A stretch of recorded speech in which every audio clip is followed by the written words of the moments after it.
सकाळी मी आपल्या समोर जी काही भूमिका मांडली, सार्वजनिक आरोग्य विभाग वैद्यकीय अधिकारी गट S20 ही जी पद भरतीची जाहिरात स्वतंत्र निवड मंडळाकडून दिलेली आहे, त्या संदर्भामध्ये ज्या काही त्रुटी आहेत, त्या गंभीर त्रुटी आहेत, ही बाब सभागृहाच्या निदर्शनास आणून दिली. ओबीसीचे नेते माननीय छगन भुजबळ साहेब आणि मी आम्ही दोघं जण आंबेडकर साहेबांना भेटायला गेलो. ते विधान परिषदेमध्ये होते, त्यांची लक्षवेधी होती. भुजबळ साहेब आज विधान परिषदेमध्ये जाऊन त्यांनी त्यांच्या कानावरती ही बाब घातलेली आहे की चुकीच्या पद्धतीची अन्यायकारक जाहिरात ही दिलेली आहे.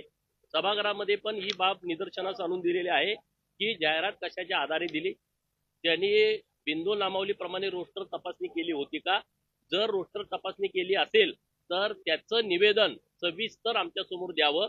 पण मी मागची पण जाहिरात काढली आहे, आता आम्ही सगळ्या जाहिराती शोधायला लागलोय. जे काही यातले तज्ञ लोक आहेत त्यांच्याशी बोललो, तिथंही त्यांनी जागा कमी दिल्या होत्या. त्यामुळं अत्यंत चुकीच्या पद्धतीनं ही जाहिरात काढलेली आहे. ही जाहिरात रद्द करून आरक्षण टक्केवारीनुसार तात्काळ सरकारनं जाहिरात द्यावी आणि या सर्व घटकावरती जो अन्याय करणारी ही जी जाहिरात काढलेली आहे ती दुरुस्त करावी अशी मागणी केली आहे. माननीय अध्यक्ष महोदयांनी आदेश दिलेले आहेत की माननीय मंत्री महोदयांनी या संदर्भातलं निवेदन सादर करावं.